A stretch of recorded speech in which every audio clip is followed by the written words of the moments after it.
আল্লাহর ওলি হওয়া সহজ।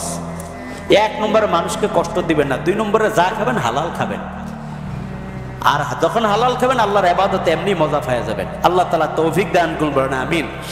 তাহলে 36 নম্বর, আমরা 35 নম্বরে জানলাম সম্পদের হালাল হারামের পার্থক্য উঠে যাবে। 36 নম্বর হলো যুদ্ধক্ষেত্রে পাওয়া সম্পদকে মালে ফাই, এটাকে দুর্নীতি করা হবে। যুদ্ধ সম্পদ এটা আপনার ওই বিভিন্ন আমলে যখন যুদ্ধ হতো, এখনো যদি আমাদের এলাকায় কোনো যুদ্ধ হয়, অর্থাৎ কাফেরের সাথে মুসলমানদের যুদ্ধ হলে তখন কাফেরদের থেকে আমরা যে সম্পদটা পাবো, আল্লাহ তাআলা কোরআনে বলে এটা যেন যে ধনী থাকবে, গরিব থাকবে, এখানে দাসী থাকবে, গোলাম থাকবে, তারপরে এতিম থাকবে, যারাই যুদ্ধে অংশগ্রহণ সমানভাবে তারা প্রত্যেকের মাঝে বন্টন করে দেওয়া হবে। এটা শরীয়তের বিধান। এখন কি করে, ওই যুদ্ধলব্ধ সম্পদ একজন ধনী লোকের অধীনে করে দেয় আর অন্যদেরকে বলে তার থেকে নিয়ে আসতে। একটা পর্যায়ে সে এই সম্পদ দ্বারা দুর্নীতি শুরু করে দেয়, গরিবদেরকে আর দেয় না। যেমন সরকারি অনেক সম্পদ আমাদেরকে দেয় গরিবদেরকে দেওয়ার জন্য, আমরা সেখানে যেখানে 50 টাকা দিয়ে নিব সেখানে আমাদের নিতে হয় 250 টাকা দেয়া। কথা বলেন ঠিক কিনা? বাকি 200 টাকা এরা খায়। এই জন্য এই সম্পদ দেওয়ার ক্ষেত্রে সরকারি লোক নির্ধারণ থেকে এটা করা দরকার ছিল, এলাকার কাউকে না দেওয়া।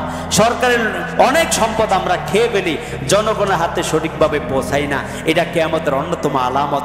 এরপরে 7 নম্বরে বলছে যে আমানতকে গনিমত মনে করা হবে, যেটা একটু আগে বললাম। সূরাতুন নিসার মধ্যে আল্লাহ তাআলা বলেন ইন্নাল্লাহা ইয়া'মুরুকুম আন তু'আদ্দুল আমানাতি ইলা আহলিহা। আল্লাহ বলেন যে তোমাদেরকে আমি আদেশ করলাম তোমরা আমানতকে যথাযথ হকদার যারা আছে তাদের কাছে পৌঁছায় দিবা। সরকার বলছে তোমার এলাকার গরিব মানুষদেরকে এই বিনা পয়সা চাউল দিয়ে দিবা, এই চাউলটা তাদেরকে বিনা পয়সায় দিতে হবে। আপনি ওই চাউলে 15 টাকা করে 10 টাকা করে নেওয়াটাও খরচ দেখাইয়া 10 টাকা নেন, এটাও জায়েজ নাই। কেন? সরকার খরচ দেয় না? জানে না সরকার যে আপনার চাউল বন্টন করতে গাড়ির তেল লাগবে, খরচ লাগবে? সরকার জানে না? সব আপনারা দেওয়ার পরও আপনি কিছু ইন্টারেস্ট ফি গ্রহণ করছেন, আর আমাদেরকে বলছেন 10 টাকার চাউল তো পাইতেছি, সমস্যা কি? এটা 10 টাকাটাও নেওয়া ওনার জন্য অন্যায় ছিল, সরকারি অনুমোদন নাই। এই জন্য বলছে যথাযথভাবে তার হক তার কাছে পৌঁছায় দাও। ওয়াইদা হাকামতুম বাইনান নাসি আন তাহকুমু বিল আদল, যখন তোমরা বিচার করবা ইনসাফের সাথে বিচার করবা। 12 আউলিয়া আর ওই যে পাক পাঞ্জাতর যেন বিচার না হয়। আগেও একবার বলেছিলাম, যখন ছেলে আর মেয়ে ধরা খাইলো তখন কি বলছে, মেয়ের পক্ষায়া বলে পাক পাঞ্জাতের বিচারটা করিয়েন বিচারক সাহেব। উনি বললো দৌড় মিয়া, তোমার পাক পাঞ্জাতের বিচার 12 আউলিয়া টানে। কারণ মেয়ের পক্ষ দিছিল 5000, ছেলের পক্ষ দিছে 12000। 12000 যদি দেয় তাহলে বিচার কি 5000-এ যাবে না 12000-এ যাবে? ছেলের পক্ষে দেবে বিচার না মেয়ের পক্ষে যাবে? ছেলে দিছে 12000, ছেলের দোষ বেশি না, মেয়ে দিছে 5000। তো মেয়ের বাবা আইসা বলছে বিচারক সাহেব আপনি 5000 টাকার বিচারটা কইরেন। উনি বলে দৌড় মিয়া, তোমার 5000 রাখো, 12 আউলিয়া টানে, তার মানে কি বেশি আমার টানে। এইভাবে বিচার করলে তো আর বিচার হবে না, এই জন্য এটা টানাটানির বিচার হয়ে যাবে। ওজন যার ভারী এইটার বিচার হবে, সঠিক আর বিচার হবে না। এই জন্য বলছে ফাহকুম ওয়াইদা হাকামতুম বাইনান নাসি আন তাহকুমু বিল আদল, ইনসাফের সাথে বিচার করবা। ইন্নাল্লাহ নি'ম্মা ইয়াইদুকুম বিহা, আল্লাহ তাআলা কতই না উৎকৃষ্ট উপদেশ তোমাদেরকে দান করেছেন। এরপরে বলছেন ইন্নাল্লাহ কানা সামিআন বাসীরা, নিচে আল্লাহ সব কিছু শুনেন, সব কিছু দেখেন, বান্দা কি করে না করে, কোথায় কোন গলিতে কোন জায়গায়, অন্ধকারে দিনের আলোতে সমুদ্রে সব জায়গায় আল্লাহ তাআলা আপনাকে দেখেন এবং আপনার সমস্ত চিন্তা ভাবনা পরিকল্পনাগুলো আল্লাহ তাআলা শুনেন। এই জন্য এই আয়াত আমাদেরকে বলছে যদি আমানতকে কেউ গনিমত মনে করেই, একজনের কাছে আপনি আমানত দিচ্ছেন, ভাই রাখেন তো আমি আইসা নিয়ে যাব, ও মা এমন ভাবে সে আমানত নিজের মতো করে খাইতেছে, খায়া লুণ্ঠন করে টোরা জমি দিয়ে গেছে আপনার বাবা, আমার এই সন্তানদেরকে জমিটা একটু কাগজপত্র দলিলাদি ভালো করে বুঝাই দিও, কারণ তার ভাই বুঝতো।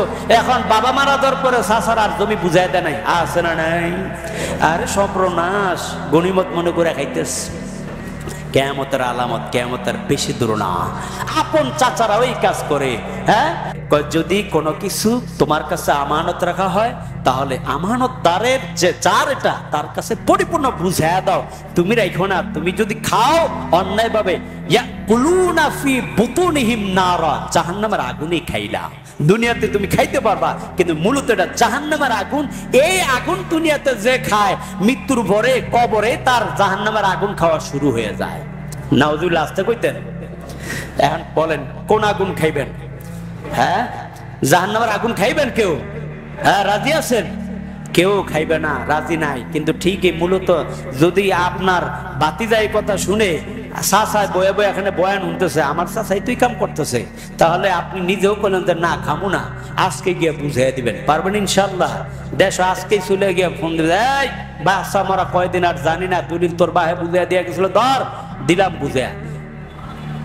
এই যে কয়েকদিন ছিলাম না, বাড়িতে ছিলাম, এক জায়গায় ছিলাম সফরে, এখন ওখানে গিয়া 4.5 কোটি টাকা আমানত রেখে গেছিল জমিন, আত্মসাৎ করে খাওয়ার নিয়তে সে আমাদেরকে দেয় নাই। এরপরে মারা গেছে, আমার 30 বছর বয়স হয় নাই, মারা গেছে এই যে গত 1 মাস আগে। পরে বলতেছে, হুজুর বড় আফসোস লাগে, আপন স্বাস্থ্য ভাই আমার বাবার জমির 4.5 কোটি আমরা পাই, সে টাকাটা আমাদেরকে দেয় না, আত্মসাৎ করে খায়। আর আত্মসাৎ করে খাইতেও পারে না, মারা গেছে 1 মাস আগে, জোয়ান বয়স। তো এমন দেখেন মানুষের অভিশাপ কখন লেগে যায়। আপনার হায়াত একবারে পুরো কমে আসবে, আপনার 30 বছর কমে যাবেন যে কোনো জায়গা। অভিশাপ মানুষের এমন এক জিনিস, অভিশাপকে ভয় করে হালাল ভাবে জীবন যাপন করবো ইনশাআল্লাহ। মানুষের সম্পদ আমরা বুঝাইয়া দিব, মানুষের সম্পদ আমরা খাইলেও যেহেতু আমাদের লাভ হবে না, আমরা ন্যায্যভাবে যদি খাইতে পারি আলহামদুলিল্লাহ বরকত হবে। এই যে আর সুদমুক্ত জীবন যাপন করবো, পারবো তো ইনশাআল্লাহ? আল্লাহ তাআলা আমাদের সকলকে তৌফিক দান।